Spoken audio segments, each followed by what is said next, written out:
some of the teams, especially in the fast bowling stock, some of the guys have been in and out. Some have gone to company cricket, others have gone to other leagues. Um, how, I mean, as a question that was asked earlier in the season, and I guess is repeated, you know, how do you view the relevance of regional 4-day cricket, considering that some people have chosen other options rather than to complete the season?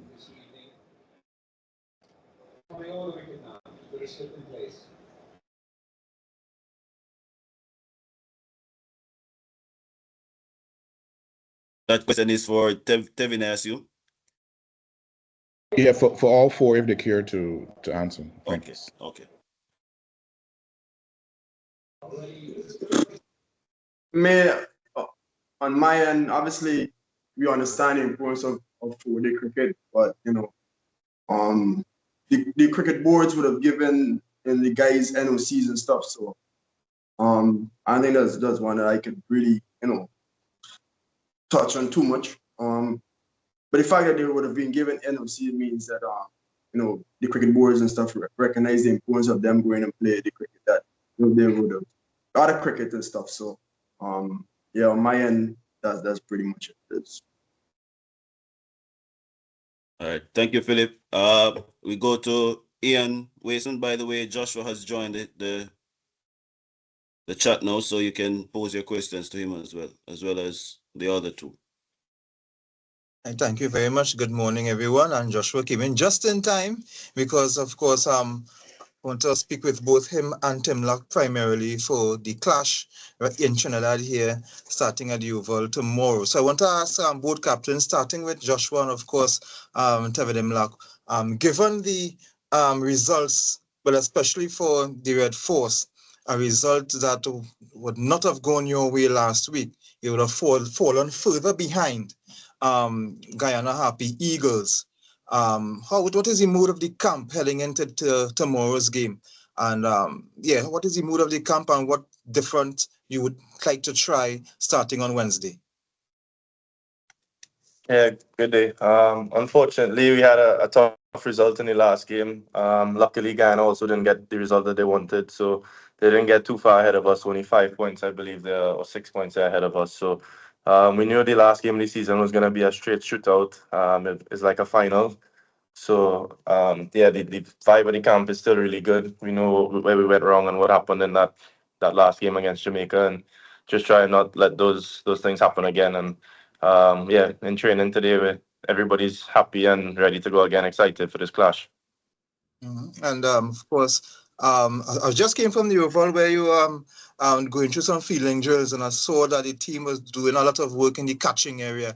And I spoke with the coach yesterday, Mr. Emirates, said that is one of the things that you want to work on come tomorrow. Yeah, so we put down some key chances against Jamaica. Not only then, earlier in the season as well, we dropped a few chances. So just trying to sharpen up on those skills and make sure that we don't let those hamper us again, and we only have to get 20 wickets and not 25, 30 wickets in a game. Okay, thank you so very much and all the best. And now to Mr. Imlak. Yes, you are leading by about 6 points. Coming into Trinidad and Tobago, we have pitches that would suit Guyana.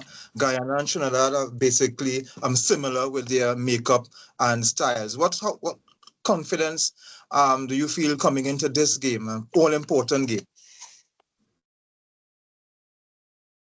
I mean, we've been playing good cricket. It shows because we're top of the table, so we're very confident. We have the necessary pieces together. We have our planning and we've done our planning and stuff. So we just need to execute our plans and again treat it as another cricket game. And not try to get too ahead of ourselves and think too much about the championship. I mean, if we play good cricket, and that would obviously take care of itself. At least that's the way we feel. All right, thank you, Ian. Thank you so much. All right, we move to Junior Codling now.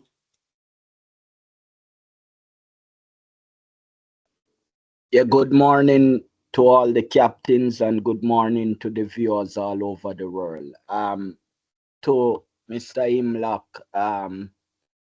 what's your mindset going into this all-important game with Trinidad and Tobago, knowing that it's in their home, and you're just one game away from retaining the title.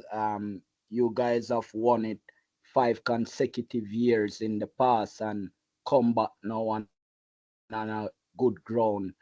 The other thing is, do you feel it's important to maintain the standard that has been set before you, and it's important now for you to continue the tradition of Guyana being 4-day champions here in the region?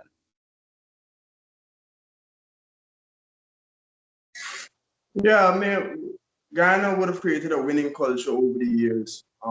The last 10 years or so, we have been dominant in 4-day cricket, and the players have been, the younger players have been coming through and learning as well.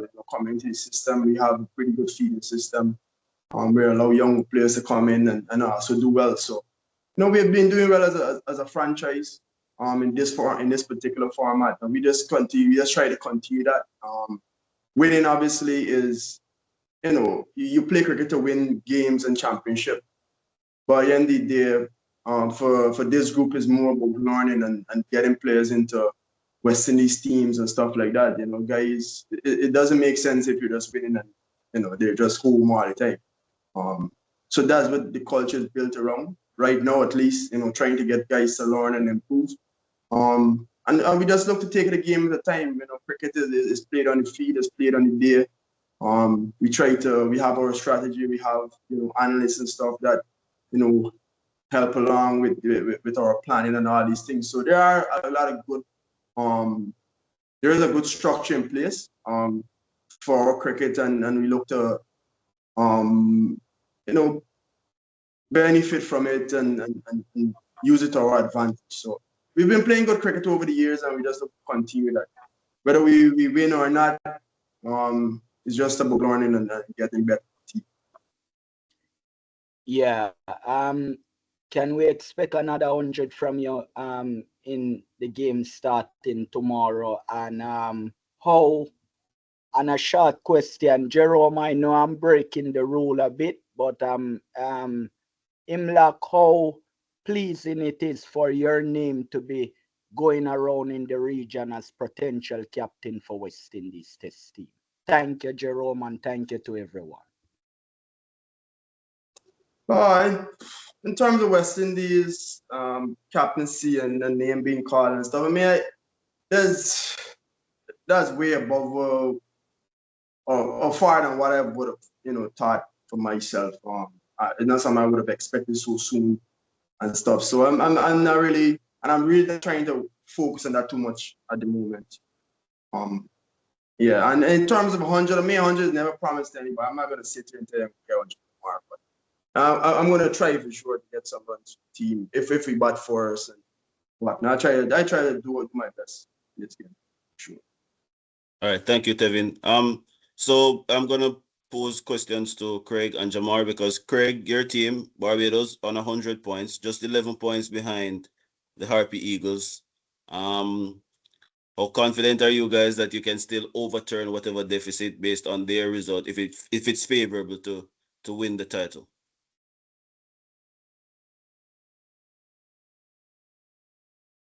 Yeah, we still got a great game to play. I mean, we can't obviously worry about what happens in Trinidad. Obviously, there are guys sitting in the driver's seat, so we gotta do what we have to do here. And we look forward to the game. And Jamar, for the Leewards, it's a long shot, but quietly optimistic that you can still pull off a first title win in 25 years? Yeah, definitely. The spirit being good in the camp. It's a long shot, as you said, but hopefully there's we see the weather is affecting everybody right now. So hopefully we keep our fingers crossed and see if we can get a win here in St. Kitts. All right, I think there's a question from Rohan Suwaith. He was supposed to be the next person, and his question is to Craig. Let me just get that up in time. Yeah, it's about Shane Mosley, not in the team for the entire season. 20, then a century. What are your thoughts on his performance, given it was his first go of the season? Yeah, I think it was great. It was great from Shane. I know throughout the season he was putting in his work. I think that was a testimony for him and an example for a lot of younger players to follow. Of the attitude of never giving up. And it was great to see. I'm very, very proud of him. All right, thank you. We'll go back to the questions, and Akeem Green is the next person. Hi, good morning. Just my first question is for Imlock. Imlock, I'm sure you would have got a check of the conditions. What are those conditions? I probably don't think it's going to be anything sprint friendly, given the RP Eagles' strength, and also based on the situation of the tournament, how important I guess first innings becomes key in this contest. Well, in terms of overhead condition, we know that there has been some rain over past couple of days in Trinidad. We haven't gone to the grounds yet. Practices actually going to start in another 20 minutes or so. So yeah, we'll have a look at the pitch and see what that looks like. But yeah, pretty much it from that end. If you could just touch on the first innings aspect in a contest where first innings points is up for grabs and it's practically a final, just wanted to know how much big is going to be a first innings total in this in this match specifically, I guess, hold on to the title. Yeah, I mean, we're going into the game looking to win the match. That's the idea around it. And obviously, first innings, getting a first innings lead or putting out a big first innings total is massive in any 4-day game. Also, it's one that is as important as this one. So, yeah. And just finally for Josh, obviously it's been quite a while. The Red Force or the Trinidad franchise as a whole would have gotten their hands on a 4-day title. Does that bring an extra hunger? You guys are at home, a fancied venue, coming against an old rival as well. Probably an extra hunger that the Red Force can string together another good performance and top league Harp Eagles. Yeah, of course. It's a title that has eluded us for 20 years. So for us, it's just about going and playing the good cricket that we've been playing all season. Barring the last game, I think we've played exceptional cricket. We know this is probably the toughest challenge that we've faced in many years, being so close to winning the title. I know we came second a couple of years ago in the COVID times, but yeah, it's the closest we've ever been to be having any kind of hand on the trophy. So, but we're not really thinking about that too much. Obviously, it's in the back of our mind, but we still have to play good cricket. We still have to come out there and it's going to be a dogfight as well here. So obviously the rain above, it's raining right now as I'm here in the Oval. So it's going to be, hopefully rain does not affect the game. So both of us can have a good game of cricket and the best team comes out on top. But yeah, it's in the back of our mind, but we still want to come out and do the best that we could. All right. Thank you, Akeem. We'll go to Nikhil.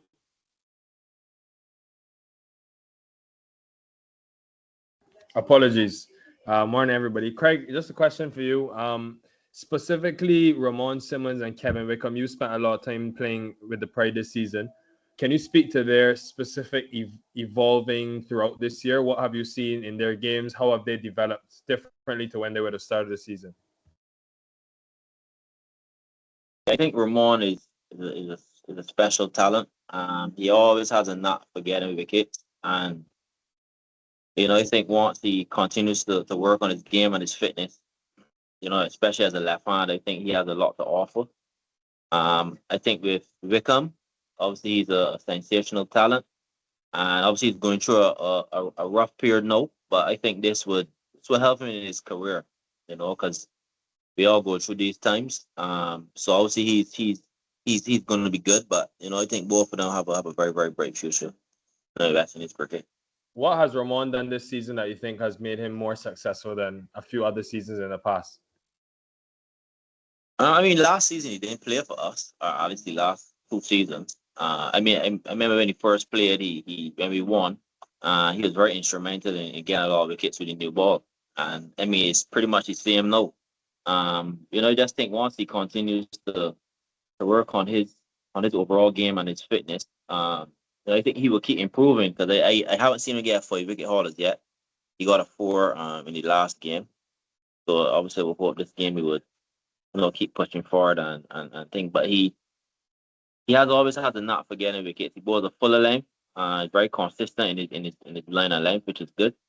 So yeah, he's very impressive. All right. A, a couple of questions for you, Craig. This is from John 2 Coppin. Following up on the comments on Mosley, do you now feel like the top order is settled, or can we expect further changes?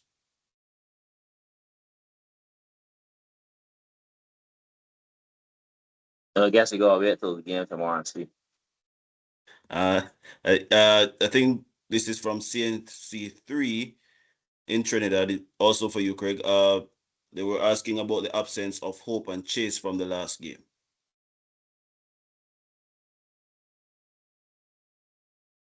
What's the question? No, well, obviously, if any changes in the team, but they wanted to know about the absence of Hope and Chase from the last match. Yeah, they didn't play the last game. I don't know what I want. The next question is from Garvin Richards. Yes, good morning. First question to Tevin. Could you just speak to the importance of Kevin Anderson and how instrumental he's been to the success of the Guyana Happy Eagles so far this competition? Over 500 runs to his name. Yeah, I mean, it's a coming of age for him. Exciting talent. You know, he would have done well last year. Didn't necessarily go on to score a lot of hundreds, but this year you could see the growth. It's exciting for Guyana cricket, you know, to see a young player, you know, improving. It's something that we're keen on, you know, having young players develop and move from strength to strength every year. So he's been an important part of our team this year. He's been scoring a lot of runs, the most runs in the team, and it's good to see. Okay, and my next question is to Josh. Joshua, we've seen a brilliant start from Jason Mohammed to the competition, but recent games, he hasn't really fired based on the expectations that he started off with. Have you had any discussions with him? And what sort of, you know, what it is? Have you had any sort of discussions with him? And what are you looking forward to for the finals? Yeah, obviously we know the experience that Jason brings. He did start off really well. He has 550 odd runs, I believe, in the tournament. Yeah, it's good to see what he started with, and it's also good to see when he wasn't scoring, other people put their hand up and we're still able to get those big scores and get wins under our belt. So it's definitely not a one-man show as you can see it. So but yeah, the conversation with him is we're backing him, and we know the experience and the talent that he has. So he's gonna come good. We know it because of the experience and what he brings to the table. He loves to play against Guyana as well. So I have no doubt that he's raring to go and he's gonna put his best foot forward. As Tevin said earlier, runs aren't guaranteed as cricket we play. So yeah, for him he's trying his best, and now I have the utmost confidence in him every time we step out on the park. Thank you very much. All right, thank you, Garvin. Oja, I'm not sure what your name is, so can you state your name? Jerome, Jermaine Abel here. My question is focused towards Jamar. The Leeward Islands franchise has come of age. You guys have been showing promise over the last 2-3 seasons. I want to get from you a sense of where the changes have come in light of the fact that the Leewards does not really have that many tournaments as the larger territories, maybe Guyana, Jamaica, Trinidad, Barbados. What sort of changes in the background have been made that has lifted the franchise? You guys almost, for a second year in a row, pull one out against the Harpy Eagles. You know, over the past couple of years, you know, it's all be about grooming some of the youths. You know, we have the talent here, but it's just to pinpoint them and give them the opportunity. But, you know, based on the Leeward Islands, we are made up of tiny islands that come together and make one team. So it's been tough, it's been rough, but we've done our best in picking some players who we see can take Leeward Islands cricket further and also to the future, and who also has West Indies cricket at heart. push for Leeward Islands and also West Indies cricket. Okay, I also want to get from you quickly. Where did you guys think it went wrong against the Harp Eagles, especially in the second innings, to push for the victory? I wouldn't really say it went wrong. Sinkis is a very good batting wicket. And we know it'll be tough to get 20 wickets in sync. It is very tough, but we tried our best. Kudos to the bowlers. Spencer bowled really well. He got a fifer. We put on a couple chances, but it's cricket. Chances gonna go down. But I felt, Guyana had a plan and they stuck to their plan. They know once they drawn it out as long as they can, a draw will be basically a win for them. So kudos to them for how they went about it, but we also tried our best. But it was just a batting wicket that we tried to control. We controlled the run rate. We brought it down to 2.5. On a flat track. That was pretty good because we were scoring at 4-5s or over. So, for the bowlers to restrict Guyana to a 2.5 run by over, I think they did pretty well. Thanks, Jamar. All right, thank you, Jermaine. Ranil Walcott. Hi, morning, everyone. I hope the questions I'm asking haven't gone already. Came in a bit late. But to you, Josh. Firstly, is there any added pressure you would see with the recent weather conditions we've had over the last few days or week or so, to probably get first innings points? And also, too, if it wasn't covered before, will there be any changes to our team for this final match? Yeah, well, that's something that we can't control. As I speak to you all now, the rain is coming down heavier, so it's not looking too great for the rest of the day. But hopefully, that's the last of it today. But yeah, it's something we can't control. God has his plans for us, and yeah, if it's not meant to be, it's not meant to be. We need a little more than first innings points, I believe. I think we'll have to go for the outright win in order to overtake Guyana. But yeah, that's out of our control and not confirmed on the team as yet. We'll have to wait until tomorrow.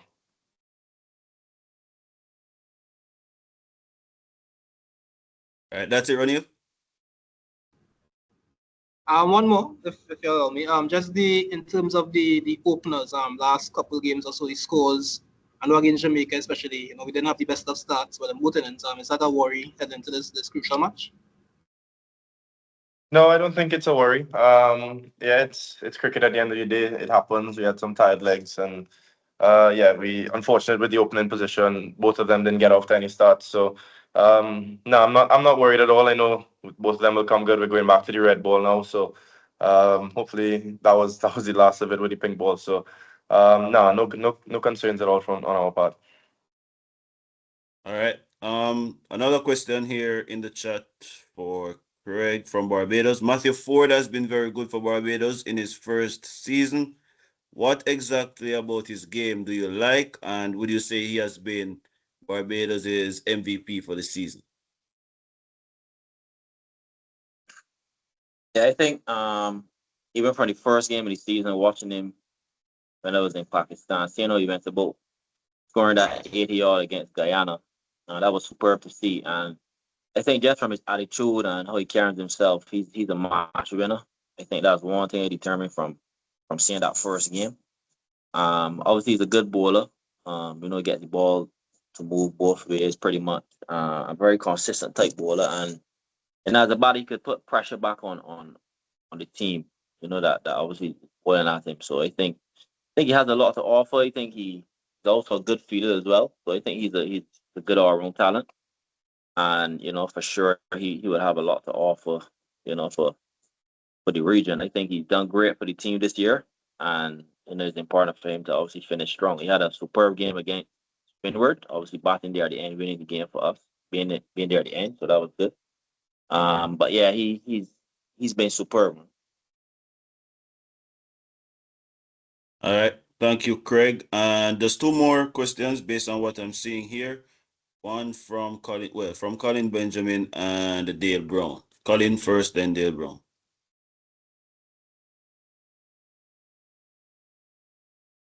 Yeah, morning everyone. One quick for Craig and Joshua. Craig, a couple weeks ago, Jason Oler was suggesting that even though Barbados lost to Trinidad, the conditions of that game, he would like to see more of that throughout the first class season, considering the challenge ahead for the Australia Test series. Is that a view that you agree with?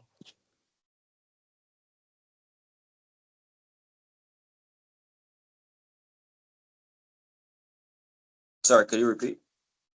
Yeah, a couple weeks ago, Jason Holder suggested that the conditions you guys played against Trinidad at Kensington Oval, he would want to see more of that for the batsmen, considering the Australian Test series coming up. Is that a position you agree with?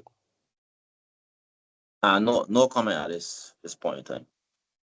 No problem. And for Josh, obviously, given the good season you've had with a bat, what have you tried to work on coming back from international cricket that you feel has helped you bat well in this 40 season? I think more mental than anything. I did a lot of work in the nets as anyone would coming back from international cricket. Wasn't the most consistent, but I think it was more mental, just not putting as much pressure on myself, and I think outside noise was a big part to play with it. So just trying to play a lot more freely, and just whenever I get an opportunity to bat, try and spend as much time in the middle. And fortunately enough, was able to get quite a few runs this season so far. Hopefully, I could just continue in this last game. But it's nothing is ever certain. So just going with the mindset that just bat long periods of time for the team. And right now my heart is in Trinidad. So want to put my best foot forward to get runs, and hopefully that could help us to get the win.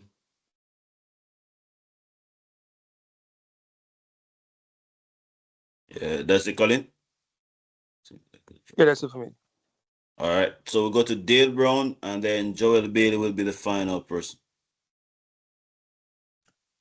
Okay, good morning, everyone. Thanks for this opportunity. My name is Dale Brown. I represent the media arm of the West Indies Cricket Development Academy. My question is for Mr. Imlach.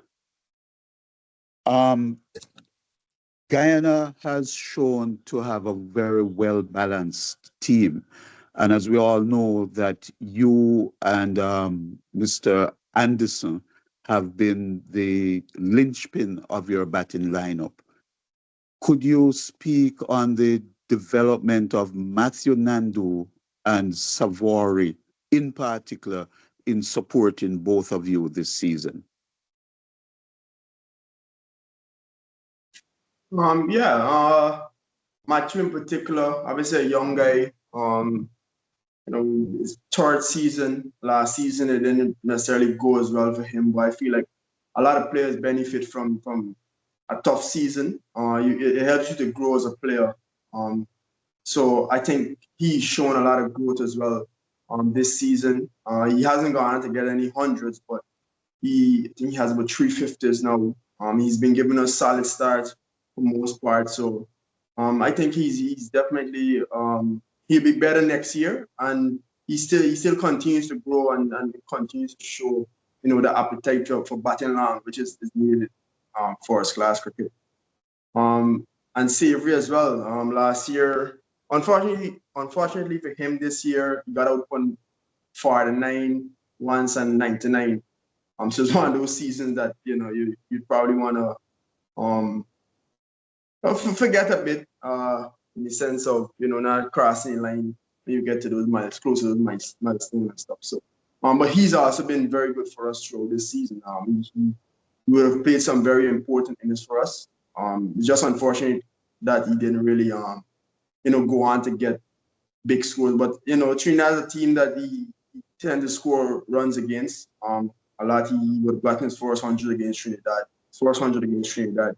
Did well in the fifth over as well against Trinidad. So I'm still looking forward to. I'm looking forward to a lot of good things from him. And not only in this match, but in the future as well. Okay. Obviously, you're on top. You're in the driver's seat, so to speak. You're in control of your destiny.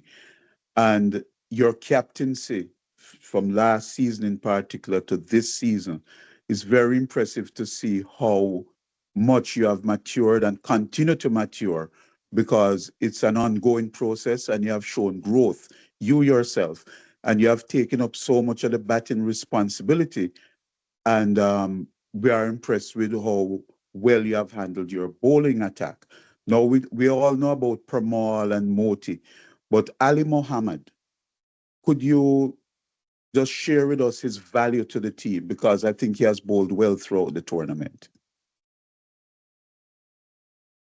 Yeah, definitely. I mean, he's one that, he did well last year. Wasn't one of the names being called a lot, but he got a 5 wicket last year. He bowled well in patches for us. And this year, again, I keep speaking about growth. He's one of the players that we would have also seen a lot of growth from. He not only, a lot of times people look at him and think he might be a bowler, but he can bat as well. He's done well with the bat as well. Played some important innings for us early up, scoring an 80 and a 60, and he's very aggressive type batter as well. So he adds a lot of value for us.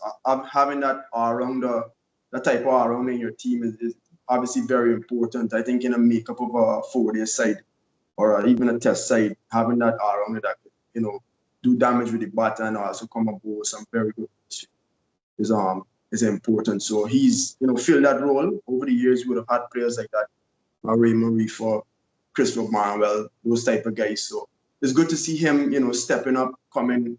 This is in his second season and doing so well. So he's been an important part of, us winning and doing so well as a team. Okay, and this All is right. my final Thank you. question, sir. Oh, I'm sorry. Just to ask, All right. You can go. You can go. Okay, thank you. As a wicket keeper, it requires a great deal of focus, great deal of concentration. To captain the team as a wicket keeper also, ramps up that ask. Is there any special technique that you use behind the stumps, in front of the stumps, and to lead your team in the form of mindfulness and strengthening your mental capabilities, whether with mind power techniques or mindfulness techniques? Mentally, it could be a lot of work. Definitely, I've been working on the mental side of the game for the last couple of years. To be honest, it's something that I feel like I need to improve on. But what does help as we keep being the captain is having good people around you and having that support system. I feel like the more information you get from the guys around you also helps a lot with captaincy. It makes your job a lot more easier. So that has also played a role, having Kimo Paul there. He's been a massive part of, one of the guys that you always tend to have ideas and stuff like that. So you can bounce ideas off of him. You have your Sammy Pamar with a wealth of experience. So you use those guys to your advantage. You have guys that, understand the game. So using all those things, using all the resources around, obviously is very important. And being able to switch on and switch off between balls and having to think about the ball coming and then think about bowling changes and strategies and stuff like that. So, it is a bit challenging, but it's one that, is enjoyable when it goes well. And, again, having that support system is awesome. All right. Thank you, Dale. Joel Bailey, final person on. Hi, good morning. Hear me? Yeah, we're hearing you.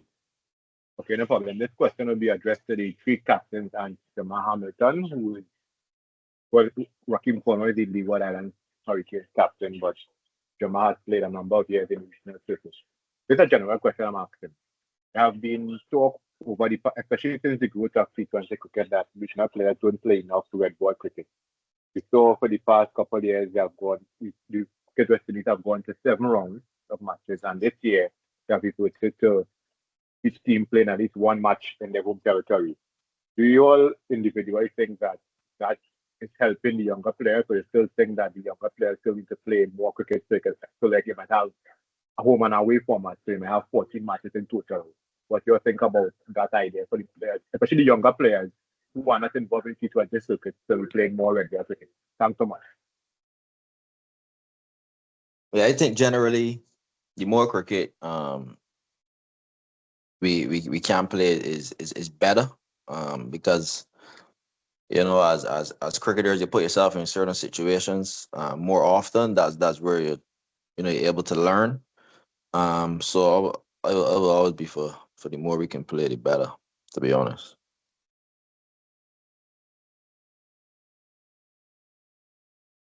Yeah, I love Tevin, Jamar, Josh. Yeah, I think all of us would share the same sentiments as Craig. I'm not sure how feasible it is, but home and away was when we played a couple of years ago before COVID was it was exciting. You know, you get to play at home, then you have to go back and play them away. And not only that, just playing more cricket in general is always going to help us develop more, especially younger players. Not only younger players, everybody. Um, and we'll get more games under our belt before we reach international cricket as well. So, yeah, obviously, more games the better for every player, not only younger players. Yeah, just to strengthen where Josh finished off from, the more games the better. Yes. Also, we have a couple of international players who've gone to play other leagues and stuff. It'll be more choices, more chances for other young players to come and establish themselves in the regional era. So I feel yeah, the more games the better. As long as CWI has it, they can make it for sure. Comfortable with that, Joel? Or you need Tevin's intervention? No, if Devin wants to respond, well, I'm more than comfortable. By the way, I represent Caribbean Cricket Podcast. Sorry for that lack of info. Okay. Okay. All right. Josh, there's a question for you regarding Yannick Correa's injury status. They want to know the update. This is from Renee Walcott from Newsday. Yeah, unfortunately, he'll be out for this one. Has a tear in his hamstring, so yeah, he's out of the squad. I said the last question just now to Joel, but I see Garth Watley's hand. I don't know if he wants to ask a question or it's a mistake. That would be the very last one. Garth?